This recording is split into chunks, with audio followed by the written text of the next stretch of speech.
1585 की शुरू हो।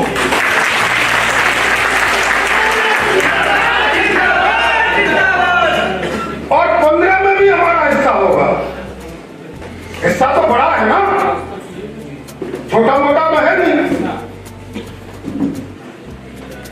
मेरे को खुशबू नजर आई, मैं भागता हुआ इनके पास आया,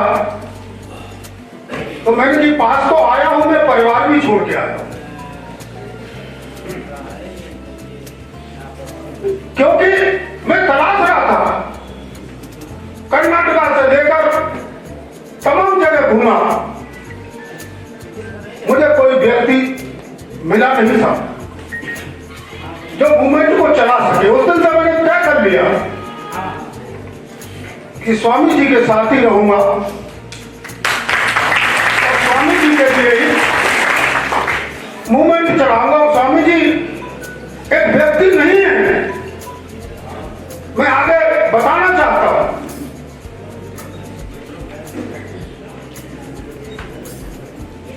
एक बीज जब जमीन में गिरता है, गिराया जाता है, किसान बोता है।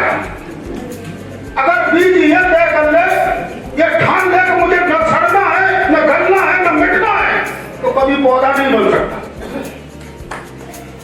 कैसे बनेगा?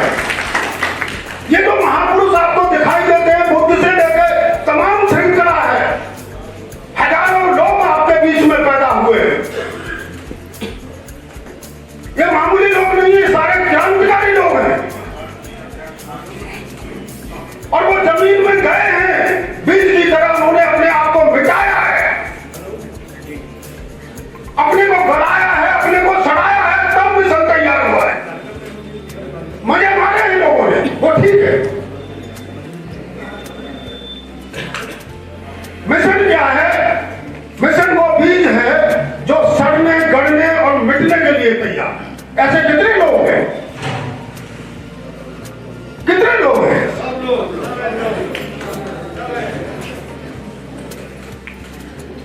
और बीज जब गलता है, सड़ता है, अपने अस्तित्व को मिटा देता है, तो उसमें दो प्रक्रियाएं होती हैं। एक, जड़ उसकी नीचे जाती है और उसका जो दूसरा भाग है वो ऊपर की तरफ चलता है। दो प्रक्रिया। बीज का पता करोगे तो कहीं मिलेगा ही नहीं वो आपको। तो जितनी जड़ें गहरी होंगी, वृक्ष का विस्तार उतना ही बड़ा हो जाएगा। और जिन पार्टियों की जड़ें ही नहीं है, 28,000 पार्टियां तो बना ली, सबने सोचा हम मायावती की तरह या अन्य लोगों की तरह मिनिस्टर बन जाएंगे, प्राइम मिनिस्टर या चीफ मिनिस्टर बन जाएंगे। भैया जड़ कहां है? जड़ तो है नहीं, बगैर जड़ के तुम क्या बनोगे? लेकिन क्या है फिर? तो जड़ का जो भाग है, जमीन के नीचे का जो भाग है, वो मिशन है, जिसके ऊपर पूरा पौधा टिका होता है।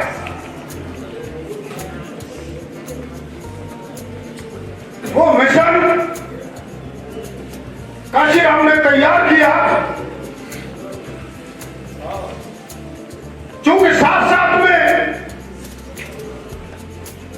हमारा दुश्मन भी चल रहा था। ये हमें नहीं भूलना चाहिए, दुश्मन भी आपके साथ साथ चल रहा है। जब से बाबा साहब ने काम करना शुरू किया कि मुझे इस देश में जिनको कभी अधिकार नहीं मिला है, मैं उनको अधिकार दिलवाऊंगा, तभी से आरएसएस भी अपना काम अपना नागपुर से शुरू कर दिया। तो दुश्मन भी हमारे साथ चल रहा है, दुश्मन अपना काम कर रहा है और हमारे लोग दुश्मन की कमेंट्री सुना रहे हैं कि देखिए संविधान खत्म होने वाला है, कि उन्होंने संविधान को इतना खत्म कर दिया कि इस तरह से कोई ईवीएम का बखान कर रहा है, कोई किसी का कर रहा है। लेकिन भाई दुश्मन अपना काम ईमानदारी से कर रहा है, हम कितना काम कर पा रहे हैं? सवाल तो यह खड़ा होता है ना।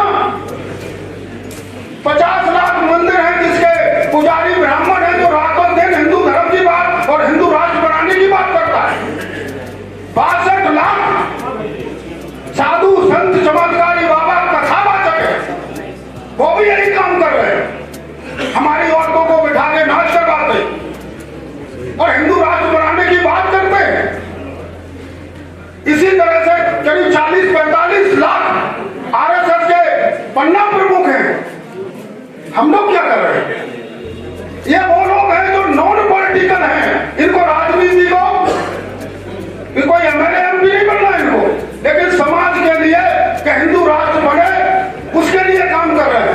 हमारे जितने साथी हैं सब एमएलए बनना है, एमपी बनना है, किसी को पद लेना है, इसमें लगे हुए हैं। हमारे पास कार्यकर्ताओं की कमी है, इसलिए एक तरफा काम चल रहा है और संविधान हमारा समय समय धीरे धीरे खत्म होने की कगार पर पहुंच गया है।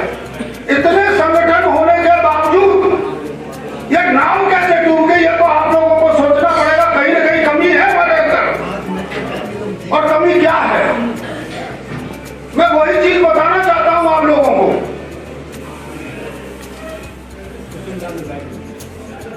बुद्ध ने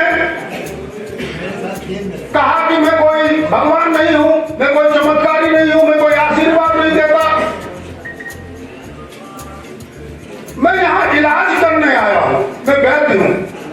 बड़ी बड़ी सिंपल बात है। एक तो शारीरिक बीमारी होती है, एक मानसिक बीमारी होती है। दो बीमारियां हैं। मानसिक बीमारी भीतर से उत्पन्न होती है, शारीरिक बीमारी बाहर से, जिसका आम डॉक्टर या इलाज कर देता है, झोला छाप भी कर देता है उसका थोड़ा बहुत।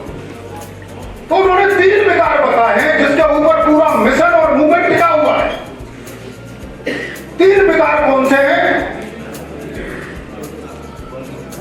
पहला विकार बताया उन्होंने कि आदमी अहंकारी है, अहम में जीता है। ये जो अहंकार था बुद्ध के समय में 10-15% था। आज की तारीख में ये 100% हर व्यक्ति के दिमाग में अहंकार के अलावा कुछ नहीं है। आप देख लीजिए, अपने आप को स्वयं मूल्यांकन करिए। जो दूसरा आदमी मिलेगा अहंकार मिलेगा, मैंने ये किया, मैं ये था, तारीख भी बता देगा। उसका अहंकार झलक रहा है, मैं ही मैं हूं। दूसरा उन्होंने विकार बताया, काम वासना में फंसे हुए लोग, आपकी जीवन ऊर्जा कितनी खर्च हो रही है, काम वासना में कितनी खर्च हो रही है, अहंकार प्राप्त करने में। और लास्ट में है बीमारी, वो है धन के पीछे बेइंतहा दौड़। और ये तीनों बीमारियों ने इस मिशन का सत्यानाश कर दिया, मिटा दिया, इसको पूरी तरह से मिटाया। मायावती को ले लो, एक बीमारी मिलेगी उसमें कोई, आप ढूंढ लो कौन सी है, मैं कहूंगा नहीं, 3 में से एक मिले। कितना धन चाहिए भाई, कितना चाहिए, कोई लिमिट तो होगी। अब कोई धन उसके लिए मुसीबत बन गया। जिस धन पर काशीराम को मारना पड़ा, मूवमेंट ताक पर रखना पड़ा, मिशनरी निकालने पड़े, वही धन आज उसकी मौत का कारण बनने जा रहा है। और बन गया, 90% तो बन गया। आज बहुत बुरी चीजों, कुत्ते को घी पिला दो पार्टी, क्या होगा उसका? माना कि घी लाभकारी है, अगर मात्रा में दिया जाए तो एक्सेस दे दोगे, ज्यादा दे दोगे, पार्टी भर क्या करेगा? मर जाएगा। यही तीनों चीजें और कुछ नहीं है। इन तीनों को अगर आपने मिनिमाइज कर लिया, साध लिया, कम कर लिया या खत्म कर लिया, जिसने खत्म कर लिया वो काशीराम बन गया, जिसने खत्म कर लिया वो बुद्ध बन गया, जिसने खत्म कर लिया वो अम्बेडकर बन गया। हम खत्म नहीं कर पा रहे हैं। हमारी दौड़ इन तीनों चीजों के पीछे दौड़ रहे हैं, दौड़ है। पूरी ऊर्जा शरीर की इन्हीं तीनों चीजों को प्राप्त करने में हर व्यक्ति की लग रही है, चाहे वो स्त्री है चाहे वो पुरुष है। कम हो जाता है, ये कैसे कम किया जाए, इसके लिए मैं कैडर कर रहा हूं। ये कम करना पड़ेगा। और ये 3 चीजें जिसके यहां बहुतायत में होती है, वो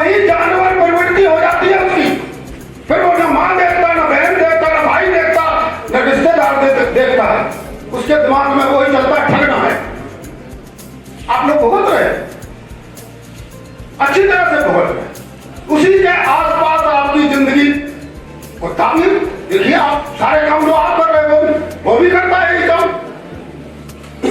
आपको जानवर को उठाकर देख लो, अपने से तुलना कर लो, ज्यादा फर्क नहीं है, बहुत माइन्यूट फर्क मिलेगा आपको। वो बोल नहीं पाता और बोलता हो तो उनकी भाषा वही समझते होंगे, हम तो नहीं समझते, और हम कुत्ते की मौत मर जाए। ऐसे चले गए। कुछ करना है तो इस जीवन ऊर्जा को मिनिमाइज करके जहां बह रही है गलत जगह पर, वहां से उसको खींचना है और खींच करके समाज हित में लगाना है, देश हित में लगाना है, मानवता के हित में लगाना पड़ेगा। और मैं कह रहा हूं कि ये कुछ भी नहीं है, ये आटे में नमक के बराबर है, और अगर आप फूंक मारोगे तो ये उड़ भी जाएंगे, लेकिन उसके लिए आपको ठीक होना पड़ेगा, आपको जानवर से इंसान बनना होगा, और कोई रास्ता नहीं है। इंसान बने हैं, उन्होंने कुछ करके दिखाया है, और वो सब लोग झूठ बोल रहे हैं कि हम मौर्य साहब के लिए जान दे देंगे, वो झूठ बोलते। काशीराम के लिए भी लोग कहते थे, सर जी क्या बोलते थे,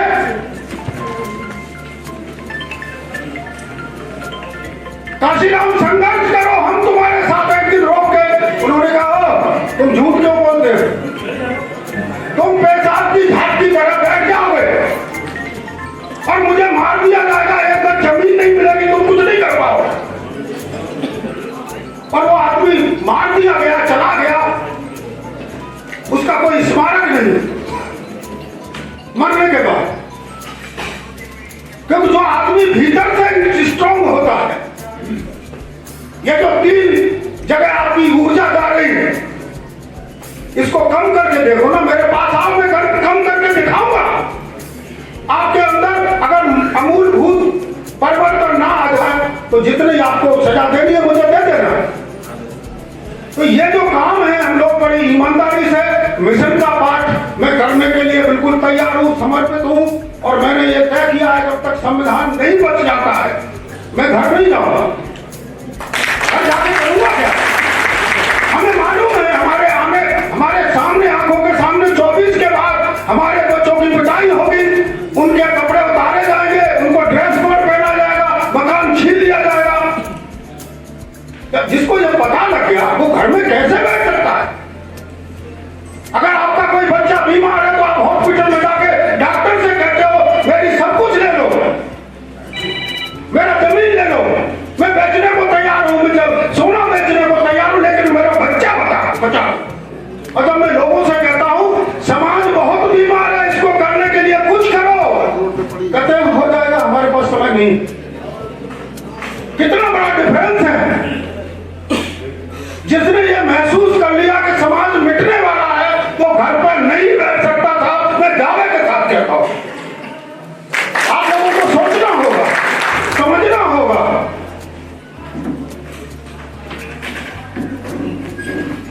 ये लड़ाई बुद्ध और ब्राह्मण के बीच की लड़ाई है साहब, और कोई लड़ाई है ही नहीं। बुद्ध की विचारधारा में न अहंकार होगा, न काम वासना ज्यादा होगी, न धन के पीछे आदमी दौड़ेगा। यह बुद्ध की विचारधारा है। अगर वो दौड़ रहा है तो वो बुद्ध की विचारधारा का व्यक्ति नहीं है, यह मेरा अपना पैमाना है। और जो ब्राह्मण की फिलॉसफी क्या है कि इनको इसमें फंसा के रखो, तीनों चीजों में फंसा दो।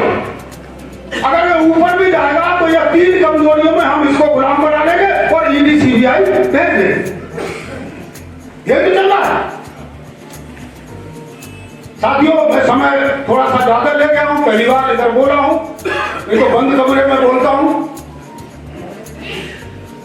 मैं आप लोगों से यही कहूंगा कि कामी, कबीर साहब ने कहा है, कामी क्रोधी लालची इनसे भक्ति न हो, और भक्ति करे कोई सूरमा, जाति वर्ण कुल खोज। जाति भी मिट जाएगी आपकी, अहंकार चला गया तो। अहंकारी को, जाति को कहता है कि हम सम्राट अशोक के बन सके। कौन कहता है? अहंकार बोलता है। हाँ, इनके अहंकार देख लिया। ब्राह्मणों ने एक सीरीज चलाई है सर कि तुम्हारा वंश था, चमर वंश था, राजा महाराजा थे, सोहेल देव साहब थे। इनको अहंकार में डुबो रहे हैं। हम भी खोज रहे हैं कि हमारा कोई मिल जाए। हम काहे से भंगी भी ढूंढ रहा है तो सबसे नीचे। उसके हाथ में वाल्मीकि पकड़ा दिया कि ये पढ़ा लिखा व्यक्ति था, तुम मत पढ़ना। एक पढ़ लिया तो बहुत हो गया।